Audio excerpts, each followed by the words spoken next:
go follow Prime Podcast and all them things there, Welcome to the Primetime Podcast. Today is Wednesday, the 17th of March. Today I'm joined in the studio with Khadija. How are you? I'm good, thanks. How are you? Bless you. Thanks for having me back again. Part 2. If you weren't here the first time, now you're here. Bring it close to you. Bring it. So yeah. Ain't this too close? No, it's perfect. Worst case scenario, I'd rather it be too loud than too low. So I could just literally just lower it. Primetime Podcast. He knows what he's talking about. You don't know nothing. Sorry, guys. How you been? I've been all right, man. You know how it gets. Every day above ground is a good day. Mm-hmm. You know me. That's my motto, man. Yeah, man, I'm good, man. I can't complain, man. Alhamdulillah. All praise be to the Most High. Trust. I wanted to, obviously, I had other interviews lined up. A few things got changed around. I've been meaning to have an interview with you from last month. But what's it called? When I actually deeped it into perspective, it would have been a perfect opportunity for me to interview you during this month, Women's Month. Amazing. So I've got a few questions that I'm asking all the females that I interviewed this month. So I'm going to ask you, what does it mean to be a woman? What does it mean to be a woman? Oh, God. Good question. I think for me personally, being a woman means balance. Balance between being assertive when I need to be assertive, but then being soft when I need to be soft, you know? Being in touch with my feminine side when I need to be in touch with my feminine side, and understanding that just because one is feminine, did I say feminist side or feminine side? Feminine. Okay, making sure. Like, just because someone is feminine, that doesn't mean that they can't be assertive at the same time, or that doesn't mean that they can't be strong at the same time. Do you know what I mean? I feel like growing up, we've always had this kind of like misconception about what it means to have a feminine touch to you. It's all about Barbie dolls and pretty and pink and ha ha ha ha ha and all that kind of stuff. When that isn't necessarily the case, you know, and we're taught that feminine is soft and it's not assertive and you're not strong and all of this kind of stuff. You get what I mean? So I think for me, being a woman is striking the balance between the two, and being the woman I need to be depending on the situation that I'm in, if that makes sense. So in summary, being a woman is? Balance. Okay. All right. Because I've heard it from different points of view, innit? You may end up changing your answer for the next question, innit? Go on. So what does it mean to be a black woman now? So you just told me what it means to be a woman. What does it mean to be a black woman? But I've only got one word for that. Strength and love. I think that's what yeah, I said one, but I gave you two. Yeah. Because initially I was thinking strength, but then I thought, nah, love plays a big role. Okay. When as a black woman, do you know what I mean? And then strength as well. Bloody hell, man. Being a black woman is crazy, and then being a black Muslim woman on top of it as well. That's even another type of craziness. That was going to be the next question. So I would say, it's strength and love. You know, being strong enough to persevere through different situations that life is just gonna throw at you just because you're black and you're a woman. Do you get what I mean? That you can't run from it, unfortunately. But then at the same time, love, because a lot of black women were filled with so much love. Do you know what I mean? When it comes to who's the foundations and all of these kind of stuff and who's got everyone's back, it's always the black women. Do you get what I mean? That she's always there. So yeah, I would say it's definitely strength and love. I don't really like the term struggle. I know a lot of people try to do this whole being a black, like it's a struggle and this. I don't really buy into that. I was just literally about to look for it, but I can't. I'll find it later. If I'm not mistaken, it's Malcolm X. He said a black woman is the most endangered species. Yeah, 100%. But then that's what I was saying. It kind of links back to the strength and love thing that I was talking about, because no one has the black woman the way the black woman has everyone else.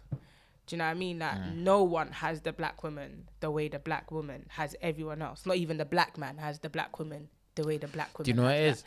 I agree. I fully agree. But hold on, this isn't to say that every black man or everyone. No, Do you know what I mean? 100%. The disclaimer is there, innit? It's not a broad statement like, oh, this is facts. Like black men don't have, because there's a couple of black men that will hold black women down and build them up. 100%. But that's a whole other conversation that I'm not trying to have, because I've been seeing it so much lately. It's like I joined the clubhouse room by accident, and then there was bare people in the room, and they were screaming that black men are against black women. And then one guy spoke up and was like, but it's not all black men. They're like, shut up, we've already spoken about this. It's not all black men. But they were just drilling. It was like, we're here on this platform talking now, and tomorrow you're not going to turn around and violate us and this, that. And I was just like, I hear that, but it comes down to honesty in everyone, innit? Because everyone ain't fully honest with everyone, and everyone is just keeping it true. Everyone's putting on the image of facade and all of that. And it comes down to, you're not someone's priority. Does that make sense? So the girls were like, treat us like how you treat your mom, your sister, your cousins, and all of that. People love to say this whole, that certain things can happen, but they won't allow it to happen when it becomes their mum, their sister, this, that. But the moment it's not their mum and their immediate family, all of a sudden it's allowed to run. Does that make sense? 100%. But I think it's weird, but that's different. Because even when not to branch off too much, but it was like, even when Black Lives Matter happened and everything, and we were talking about it and that, there was a big debate, and was like, us as black people, we favoritism certain crimes and favoritism certain people, certain things in our family, because it's like, we've seen, let's say if our uncle was buying crack now, it's like, oh my God, like F drug dealers. But if one of our homies were doing, or little cousins or older cousins, then that, like, he's got the family, he busted me, like he bought me. Yeah, it's very hypocritical. Very hypocritical and very selective. Yeah. So it's just literally like, I feel like it comes down to everyone, as in like, when the black females like, we're not looked after, and black male, like, where it's us against the world. It's like, it depends a person's not point of view, it depends on the person. Perspective. Nah, not perspective. The importance of the person. Like, if you're important, he'll put you first and this, that. And I feel like we just need to show each other more compassion, but that's a whole big argument and everything. But I wanted to ask you, being a black Muslim woman, is on a scale of 10, how difficult is it? I don't think it's difficult. I don't buy into I kind of spoke about this on my last episode with you. I don't buy into sub stories. I think they're BS, excuse my language. I don't buy into sub stories. I don't buy into struggle stories and all of that kind of stuff. This isn't to invalidate the struggles that people go through, because I'm not going to sit here and act like it hasn't been a struggle. But at the end of the day, bro, what more can I do? I'm black, I'm Muslim. That's how God chose to make me. It's that there's an ayah in the Quran, an ayah, by the way, is a verse in the Quran, and it basically says, God doesn't burden the soul with more than it can bear. So, and that applies to every single aspect of life, right? So if God thought that, you know what, she's not going to be able to handle being black and Muslim and a woman at the same time, he wouldn't have made me black, Muslim and women at the same time. Do you get what I mean? That's why I think it's really important to shift perspective. Like, there's more grace, there's more love, there's more wisdom, there's more fun in my story than there is struggle. But 100%. more time, it's like, because I'm black and because I'm Muslim, people automatically assume that I've got a struggle story. And if I'm keeping it 100, there's been certain things that's happened to me that I'm like, okay, I know that's happened because I'm black, I'm Muslim and this, but I don't have like a struggle story like that for it to be like, when you think about Khadija, think about her struggle story. Do you know? Because there's more to me than that. So 100%. That's like me. I had I always say I live in fairy tale world, because as much as I would like to say everyone's racist and that, with me it's like, prove me that you're racist. Till then, you're not racist. And even back to what you were saying, I feel like it's just the way we're being brought up, as in like, cool, you're struggling right now, but it's like, oh well, like, why are you moaning? Like, get to it. Like, everyone struggles. And you know what I mean? Like, it's actually like don't get me wrong in it, because at the end of the day, this is just my mindset, and there are people out there that do struggle with being black and being Muslim and being a woman and all of this kind of stuff, and like some of them have to pick between, all right, I'm a black Muslim woman, I wear the hijab, I have to, it's like, for me to fit in a little bit more, let me take off the hijab. Because I already never don't really fit thought in. of Do you that. know what I mean? I already don't fit in because I'm black. Now I've got a hijab on. It's going to be a bit more. So let me take off the hijab so I can fit in a little bit more. So these are struggles that people do go through, innit? Yeah. But I just think for me, it's just down to 'Cause- how you are as an individual. You should never fold, to be honest. That's how I see it. 100%. And Never fold. I always say that in this world, you only have like your word is your bond in it. Yeah, and a guy's 100% your word perspective is is your your word is your balls in it. Like, what else do you stand on? Because it's like, cool now. The reason why I ask you is it a struggle because kids nowadays are very impressionable. So there's kids growing up and it's like, okay, I want to do certain things my friends are doing. I just want to let my hair out. And it's like, but no, you're a black Muslim woman and you can't enjoy a female girl. You can't really do that because it's like your religious values and you've kind of got the odds stacked against you. So like you can't just lolly-dolly do certain things like you would, innit? But you see, with that, yeah, that all comes down to foundation and home. Like, This is it. you know where they say the home is the first school. Yeah. So you see, in my household, I never once, like, if I'm being completely honest with you, growing up as a kid, I always wanted to wear the hijab. So I actually started off quite young, not because my mum and dad made me wear it, but because where I'm seeing my mum wearing it and the people around me kind of have it on, I kind of just adapted to it. Do you get what I mean? Yeah. I think it was like a pride of, like, from the way you're saying, making it seems like it's not a burden. It's like it's like achievement, kind of like achievement. Yeah. Like, oh my God, like you like. There's a saying called baby see, baby do. Yeah. Yeah? And that's basically what it was. 100%. I see my mum, I want to do what my mum's doing. Yeah. Because my mum, she never made it seem like it was a burden. She would Yeah. wear her hijab and make it look pretty. Pride, Do yeah. you know what I mean? So for me, it's like, oh, okay, baby see, baby do.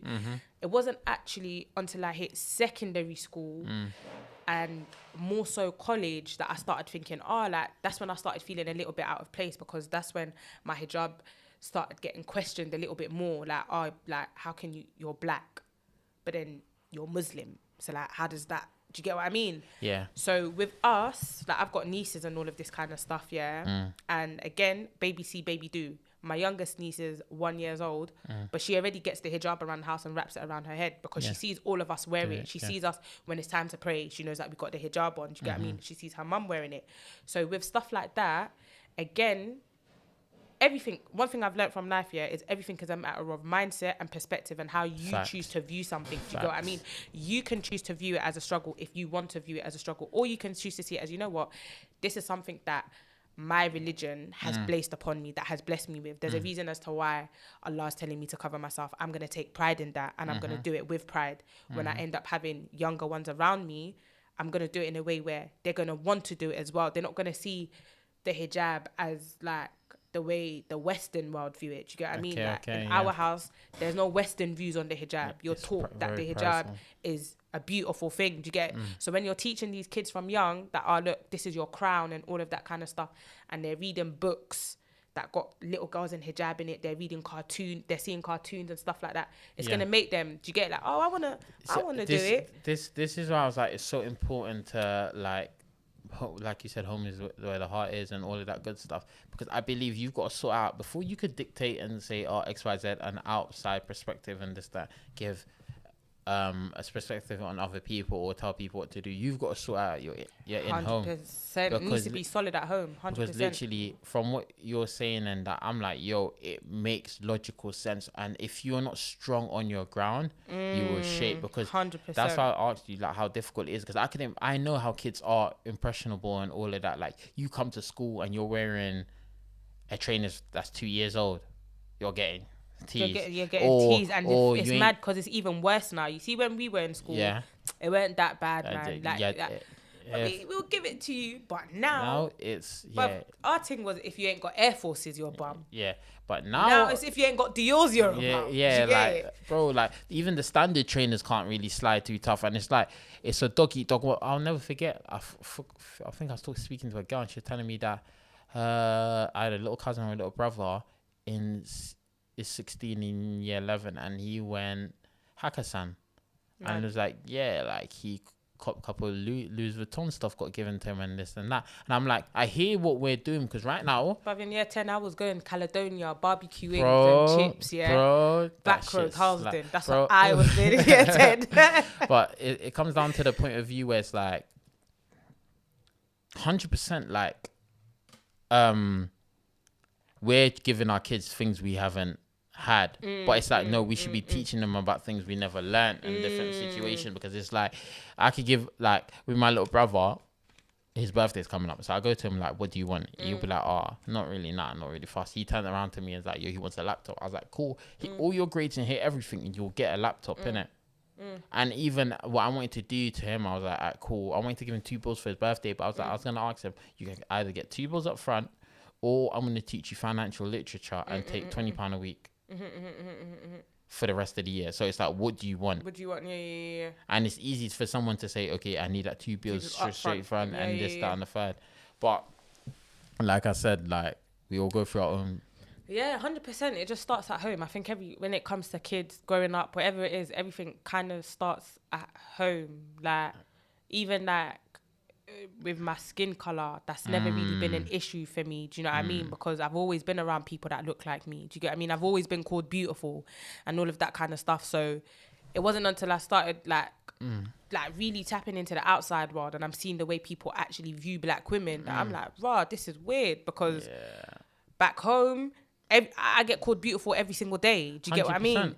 So, but this is the thing. The important thing here is, if I never had a dad that made me feel beautiful, if I never had a dad that made me see the importance is in a hijab as a man, because it's completely different when it's coming from a woman. But when it's coming from a man and it's like, you're my beautiful daughter, you look beautiful in hijab. Was it? It was. I think it was one of the not Mr. Walla. It's one of them that read it. I think it was Aya actually. She the girl 1 year below us. Sounds familiar. And she was always with that tall guy James and that. And then she I think in assembly she read that a Muslim story, Islamic story, and it was about a sweet. Oh, the sweet and the rapper thing. Yeah. I don't really like that story. I can't. Because what's it called? Even with me, I did that's perspective, and remember, different things hit people differently, innit? And I was just like, why that story? It went that deep in it. But then I started deep in it the older I get, and I'm like, yo, like, if you, us as guys, like, I can't be because my little sister's impressionable, my little brother's impressionable. Like, my little brother's 16 right now, he's still learning things, but he's still got his own mindset now. He's got his kind of head on and screwed on, where he's like, he's introverted. That's him. He could come out his shell later or stay introverted. My little sister is very impressionable, where she'll see stuff and she'll do it. So like, she'll be seeing TikTok dances and she's doing TikTok dances. Yeah. Like, my little sister will be sitting a certain type of way and I'm tapping her leg like, yo, don't slip like that. Or even if she's on the ground, she'll just be posing a certain way and I'm tapping her like, don't do that. Even my mum will like bad her up, but I'm like, mum, you can't say that like to her. You gotta talk to her in a female way and a perspective. So that's very intriguing to hear about how your dad made you feel, because I feel like 100%. Both parents need to be in a child's life. 100%. You get two different perspectives in it, and two different upbringings to say. Because obviously from my dad, it was more of a thing where it's like, alright, cool, I'm gonna fill you with so much love, so you don't need to feel like you need to seek love from outside. You don't need a man to let you know that you're beautiful, because I've told you more than enough that you're beautiful. Do you get what I mean? I treat you a certain way. So, and like with me, my dad calls me the apple of his eyes, So my dad treats me like a princess. So because I'm used to that princess treatment, you can't now come and give me anything less than what my dad's giving me. Do you get what I mean? This isn't to say that you need to like, oh, anything that I want, I get, or this, that. But it's just the way that my dad values me. Do you know what I mean? That if my dad needs something, I'm calling Khadija. If he needs to go, I'm calling Khadija. Do you get what I mean? So whereas I've grown up with that kind of respect, when I started going into the outside world, I was already solid. That's why if you think back and you look back at how I was in secondary school, I was always solid, regardless of the situation. I was always solid. Do you know what I mean? No one could ever tell me about myself.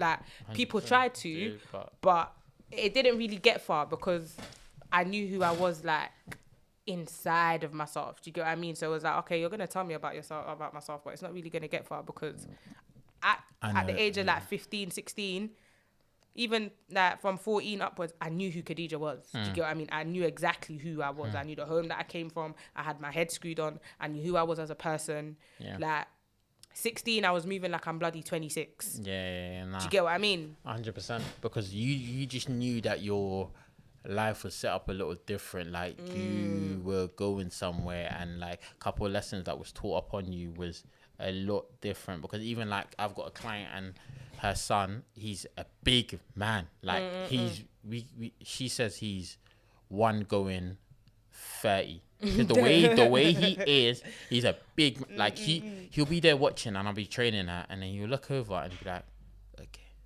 He'll climb out his thing or come over and then try to pick up the dumbbell, and he's trying to do it the same way, he's smart because he realizes that I've screwed off all the weights and it's just a bar, and he's like, nah, I want that one. And then I'm like, oh shit. But he realizes certain stuff, and she knows that like when she plays certain music and when she gets angry and like the workout starts, she may say fuck, and then she'll turn around and be like, don't say it. And then one time I think he said something like, oh, shut up. And then she's like, don't say that. But she knows that that's where it comes from because baby see, baby do. Exactly. That is absolutely massive. Crazy. What's it called?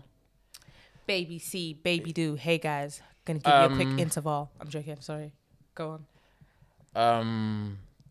Do you think you could be a successful woman without having a partner? Yeah, 100%. 100%. I don't need a partner to be successful. 100%. Okay. Do you think being successful also includes having a happy family and all of that? I think that is subjective, and it is down to an individual and what they deem as successful and what they perceive as successful. Lovely. So for me, having a happy family, that is a form of success. It's not the epitome of success, and it's not all that I consider as success, but it is a form of success. To go back to the first question, would I want to be single and successful, or would I want to be with a partner and successful? I would probably choose to be with a partner and successful. But yeah, it doesn't mean that I can't be. Like, I definitely can be successful without a partner. I don't need a partner to be successful. I'm already successful, alhamdulillah, and I ain't got a partner. Okay. So, what's your biggest fear as a female? You know what? Yeah, it's crazy because this is gonna sound mad. Like, how can I put it? So basically, yeah, how I see it is, I don't have no fears. I don't have no fears. There's things that may worry me, but if there's, I don't have fears. I don't believe in fears. I believe in God, and I believe that with the God that I serve and with the way that I serve my God, there's no way that I can't be fearful. So, for example, with the whole Sarah, what's her name? I can't remember her second name. The incident that just happened with that white woman, Sarah, and she got kidnapped. She was on her way home. Oh yeah, by the police officer. Yeah. So that's kind of been something that's been a little bit triggering for a lot of women, especially like for me as well. It's like, oh, like you remember you asked me, oh, what time do you wanna? This girl fucked up our timetable. We were meant to have a 2-hour episode, and she moved the time because she's a little bitch. I'm joking. I understand everything she's going through. Go on, continue. I said I'm joking. I understand. I'm gonna punch this guy up when this episode is done. But even with that, so I told you like, yeah, cool, I'm gonna do it early because I ain't trying to be out late. That's because with that, it's that's because Drake dropped Scary Hours. That's that. Oh, you're so jarring, bro. You're jarring. But it's little things like that. So like even the other day I'm thinking, oh, like I don't really want to go out because I don't know what's gonna happen to me. This, that. Even today in my head I was like, oh, I really gotta go out, but I don't know what's gonna happen. But I had to tap my head out of that. Like, no, you can't think like that. I don't have fears. Do you know what I mean? Like I trust God. I walk with God. So if something is meant to happen to me today and it happens to me today, that's because God said it was gonna happen to me today. So my fear as a woman, I don't have no fears, man. Like I trust God too much to have a fear of something. If it's meant to happen, it's meant to happen, innit? But maybe something I would say, I don't know, I wouldn't classify it as a fear, but maybe like me as a person, a fear that I would have is probably that I don't live up to my expectations. Do you get it? Like that's probably something that I would say worries me more than more than I'm fearful of it. It worries me that if I don't do what I need to do, I'm not living up to the expectations that I need to live up to. And this is why this will tie into our next question, but this is why I'm so hard working on myself, because people are like, yeah, you need to relax, chill and all of that. And they're like, but what if you pass away tomorrow? And I'm like, true, you got a point in it. Like I ain't enjoying myself, this and that. But I feel like, I don't know the percentage, but life is probably 20% hard work, 10% or 30% relaxation, this, that, and I don't know the actual percentage in it. But each to their own, everyone's different. But I always say to myself is like, I really fear not living up to my biggest expectation. So I generally feel like. So the thing for me, and you see, like even with that whole, what if you die tomorrow? This, that. Bruv, life is about legacy. Do you get what I mean? But this is it. If I die tomorrow, I may not have the legacy that I would have wanted to have, but I know I'm leaving something behind. Do you know what I mean? This is it. I know I'm leaving something behind. And there's some people that they don't understand that. Like, and that's one question that I always ask myself. I ask myself 2 questions. What do you actually want? Every single day, I ask myself that question. What do you actually want? And I write down the answer, and it changes. Not that it changes because I don't know what I want, but it changes because every day I'm redefining the answers. Do you know what I mean? And it's becoming stronger and stronger and stronger. Like iron sharpens iron. Like I'm sharpening my answer. Does that make sense? Yeah. And then the other question is, how do you want to be remembered? I'm not trying to be remembered as, she had money, or she did this and she had this business and this, that, and blah, blah, blah, blah, blah, blah, blah. Because all of that is materialistic stuff in it. It's impactful, but it's not as impactful as someone saying, you know what? I remember Khadija because she changed my life. Like I saw her do this and it made me want to get up and do what I had to do. Or I had a conversation with her and it changed the game for me. Or I saw something in Khadija that, I don't know, brought me closer to God or whatever it is. You get what I mean? So for me, everything is about legacy. So that would be my fear, that I don't leave behind a legacy. Like I don't carry my name, because my dad's done a damn good job at carrying that name. Your dad's, even down to when I think about your family members and that, like how impactful and how strong they are in it. Like, because if I look at your dad's a man.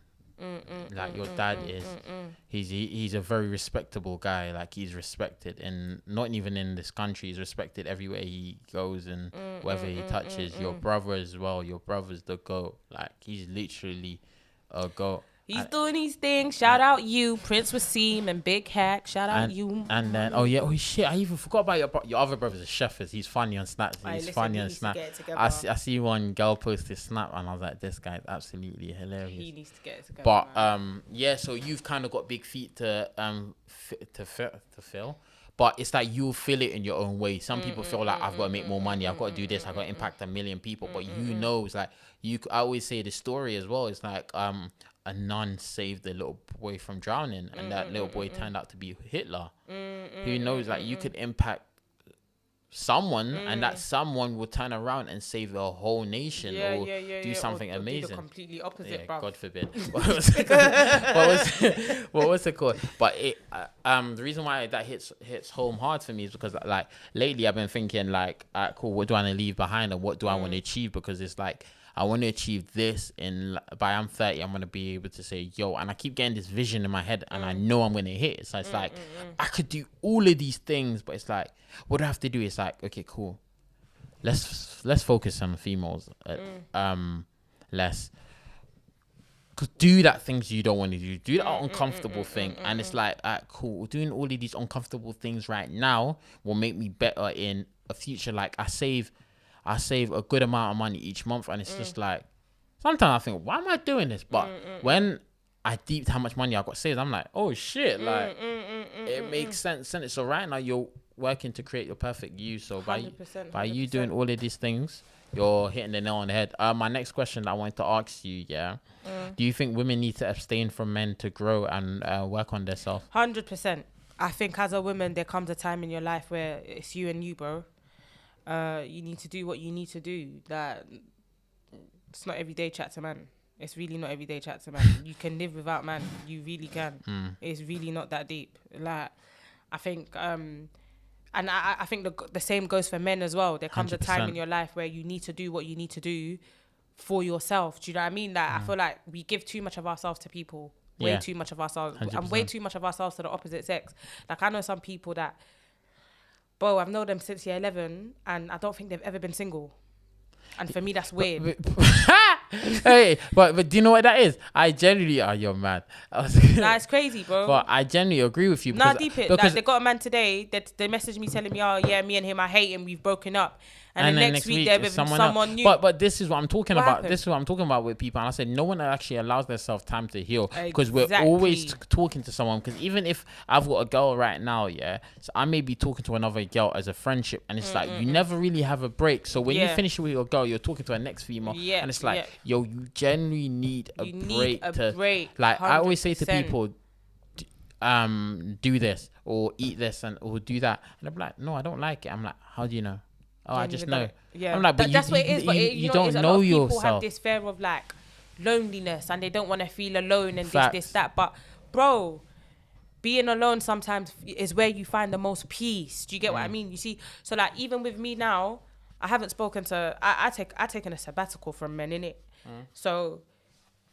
Would you mind to expand what a sabbatical is? It's basically a break. I've taken a break from talking to people. I don't entertain Look at you people. trying to sound fancy. Yeah. Yeah, go on. I taken a break from talking to people. I don't entertain no one, and nobody should entertain me. And if you do want to come and chat to me, whatever happened, if you catch feelings, on God, that's on your own head. Like, on God, that's because I ain't doing anything to make you catch feelings. Does that make sense? So if you come to me and you tell me, yo, Khadija, I like you, I'm so sorry, brother, you're going to have to put that like somewhere else. Because right now, I ain't got time for that. But the reason as to why I'm doing it is because I know by the time I'm done and I say, okay, you know what? I want to open my doors. Maybe I want to start talking to people again. I'm opening myself to a different group of people. Do you know what I mean? Because I've grown within myself as an individual. So I'm attracting the people that are now on my level. Does that make sense? And 100% it's like, on your wavelength. Yeah, you can't like, but that's why people complain about the type of partner that they're with and all of these kind of stuff. But it's like, okay, but are you the partner that you're looking for? But this is why it goes in hand. I see everyone was slaughtering beasts for Simone about this, innit? Well, she wasn't really the best person to bring it up because she's a little bit toxic, innit? And so I kind of hear why people was kind of slaughtering her. But each of their own. You don't know what people project online, and you don't know what they do behind closed doors. But plus I don't know the woman personally. But I always say to people, like, if someone really likes you, they will stick with you. Don't get twisted. Sometimes you meet the right person at the wrong time. I don't believe in that. Do you know what it is? I don't believe in that. Do you know what it is? I hear what you're saying, innit? 100%, because we're meant to have someone that's meant for ourselves, innit? But what I believe is I see people that would work, and I know they will work, but they're on two different journeys. Then that's not your person.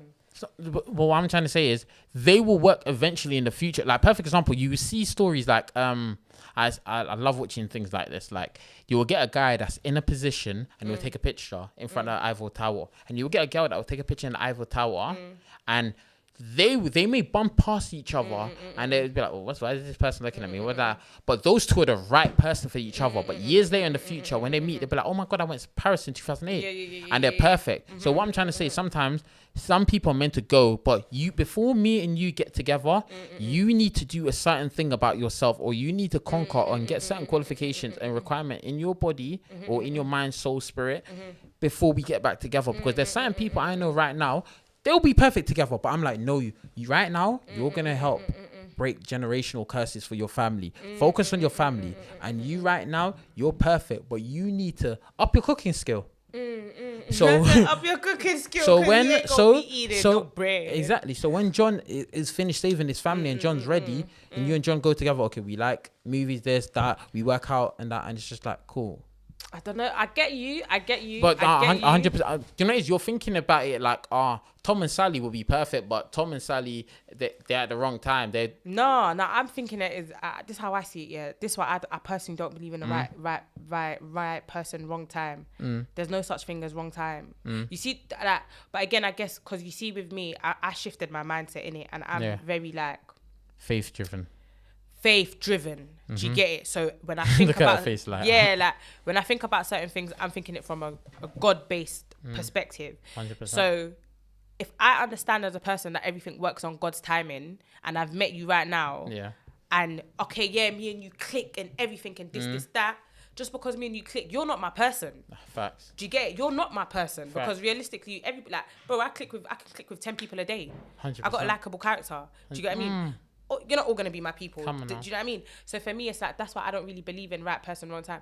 And even though I get what you're saying, I agree to a certain extent, sometimes how I see it is, okay, cool, we're good for each other now, but right now we're not good for each other. We both need to work on each other individually. Facts. Yeah.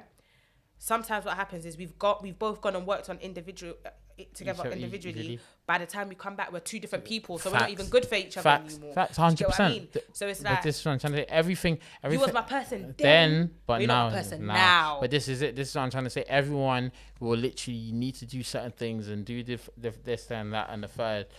Because you hear about crazy stories all the time, like a woman and a man will get married and then, God forbid, the man dies. And the woman's like, oh my God, this guy's the love of my life. But then the woman will meet a guy and it's like, that's their love of their life. All of a sudden, she's a deep love. But she never felt this type of love, which I'm saying, like, 100%. You can meet people at wrong time and all of that. But I always say, it like, your faith, the way you're faith driven is amazing. Still, oh, thank you, darling. Isn't that a compliment? Cheerio on the house. I was gonna say to you, what attracts you? I know right now you're abstaining from men, but what drives you? What attracts you to a guy? What's good characteristics? Give me just 3 characteristics that you feel like, not because I know you got weirdos that be on you. Not like that, but yeah. But what's good 3 good characteristics that you would give a person a plus? Like, let's say friendship. Forget relationship, as a friendship that cool. You know what? That's a better question because everyone around me needs to have these qualities in it. Yeah. One is principles and values. Come on now, I got them. Yeah, you can't be my people. You can't be my people. You ain't got no principles and values, bruv. It don't work like that. Morals. You need, obviously that kind of comes into principles and values. Loyalty. That's a very important one to me. And this, for me, loyalty, it goes beyond, I'm down and out and you're there for me. It goes deeper than that. We're in the trenches. When we're in the trenches, we're in the trenches. Facts. When we're high, we're high. When we're low, we're low. Whatever it is, I'm there and you're there. And if you can't be there, you're still there some other shape or form. Does that make sense? Yeah. And then I'll just say honesty and transparency. I respect that so much in a person. Yeah. Because whereas I've grown to be very honest and transparent, and I'm very like, yo, my people, look, this is how I am. What you see is what you get with me. Do you get what I mean? So I really I appreciate that back in people when people are just honest and transparent. Like, don't lie to me, man. Yeah, I hate that. Yeah, those are things that I would say. Nah, I definitely appreciate you saying them values and that, because those are things to even deep and think about. Before we quickly leave, I want to ask you, we've got 10 minutes left. How was it fasting? How is it fasting? Because I know, do you want to quickly, for my listeners at home and everyone at home, do you want to quickly explain what Ramadan is? Look at her, you fuck up. I'm going to fuck you out. Sorry for my language. I didn't do that. Hi guys, I'm so sorry. Recording Snapchats and that. I thought it was the volume was down. Oh my You got to mute your thing. I was going to say, I don't know how to. Mute your thing. Mute your phone at that side. Flip the switch. It is. It's muted. Anyways, guys, sorry about that. Yeah. Talk to me. Fasting. Explain Ramadan to me. Ramadan, yeah. Ramadan is the Ramadan is the best thing that anyone can go through. I know that, but explain the history of Ramadan, please. The history of Ramadan. Yeah, it might be long, but like I can't explain Christmas because it's a white man thing. I shouldn't really say that, but I could explain, like, let me break down Easter quickly, like God being reborn and Jesus being reborn. So yeah, but okay, so cool. Quickly, With Ramadan, it was revealed to the Prophet. Yeah. And so I don't know if you know, but we have something called the Islamic calendar, right? Yeah. This is long, man. You're gonna have to edit this out. I can't lie. It's long. I'm not gonna edit it out. I'll leave it. It's organic. We're all about organic growth over here. What's it called? Explain how you first started fasting. Oh, how I first started fasting. Well, how was fasting for you? What age? Let me tell you a quick story. Yeah, when I was a kid, and Ramadan would come round. Yeah, I'll go to school. Yeah, and I eat in school innit. And I come home and I'd be like, yeah, I've had a what's it called? I come home. And I'd be like, yeah, my mum, and I'd be like, oh, did you fast? I'd be like, yeah. Oh, she's lying. Honesty and transparent. I didn't eat nothing in school. And then one time, yeah, the school sent the letter home, yeah, that they need to pay, like, school dinners, innit? And I was thinking, bro, what do you mean school dinners? These kids ain't nothing in school, innit? So she's come to school now, and she's like, oh, that you not sent me this letter for this month, but they haven't eaten. And the school looked at her like, yeah, she has. And was looking at me like, I thought you said you fasted. And I was just like, yeah. A bit, like a bit in it. But every little Muslim child has done something like that, man. It's part of growth. But like I was saying. So how do they make fasting children friendly? Are you allowed to drink water throughout the day, fruits, or what is it? Yeah, you don't have to fast as a child. You start fasting if I remember correctly, at the age of puberty, or it's 10 years old, or puberty, or something along them lines. You don't have to start fasting as a kid. But most people, they make it child friendly, like where, okay, they'll be like, oh, cool, you can fast from like 12 to 3 o'clock. Do you get it? Like something like that, like a couple hours. Not 12 a.m., 12 p.m. I know, to 3 p.m. 3 hours, big man. Don't eat nothing. Yeah, just 3 hours, you're not doing nothing. That was normal to me. Hard life, bro. Exactly. Do you get it? Yeah. Just something small like that. Or some people do, all right, cool, you're going to fast today, you're not going to fast tomorrow. Fast today, not fast tomorrow. And stuff like that. But the beauty of Ramadan is that there's, the beauty of it, is that there's more to it than staying away from food. Yeah. That's what people don't understand. People just think it's we're starving ourselves or we're not eating. It's an actual spiritual cleanse. It's a spiritual journey.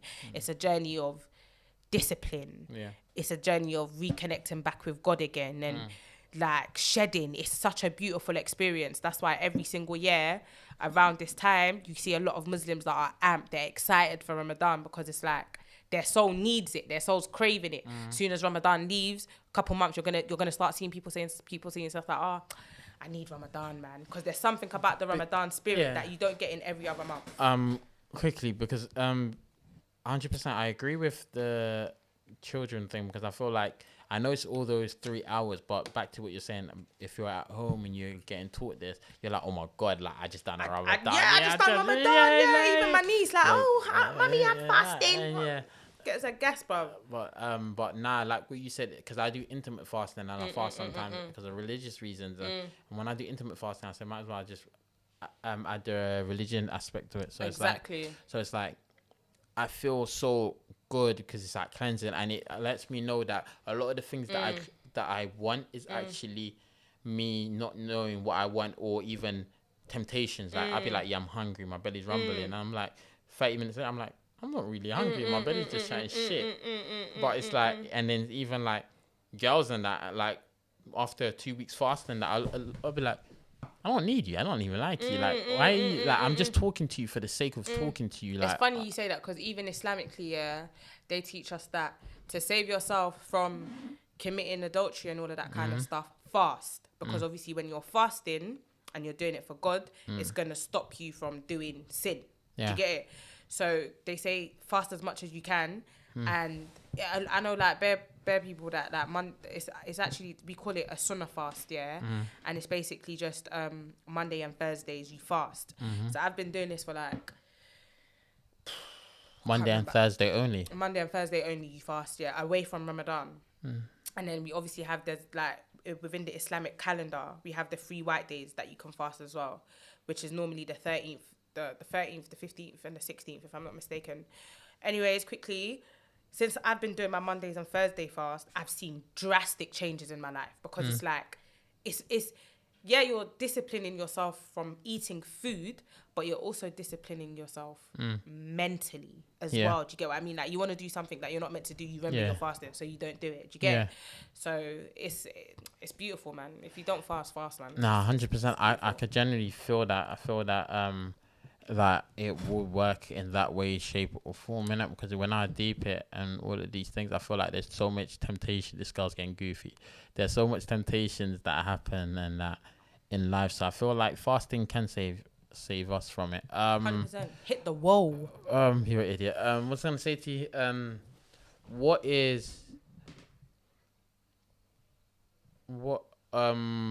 Before we go, can you shout out any things, please? Shout out your businesses, shout out everything. I know you started a new jewelry line and that, and I really need to have you and I think 2 or 3 of your female friends, the MG, the Black Muslim girls, because I feel like that's a beautiful movement. Shout out my mama, my papa, big pops in the building. You know what I'm saying? 24/7. Yeah. I'm joking. See, I only get this girl serious for like 30 minutes and then she starts goofing off. No, but seriously, shout out, bruv. Just shout out, innit? Like, listen to the podcast, Primetime Podcast. Yeah, I know, but shout out your people. People, of course, people are going to listen to it. What? Any business you would like to shout out? It's female Follow month, Alora.co. No, sorry. Look at me making a mistake.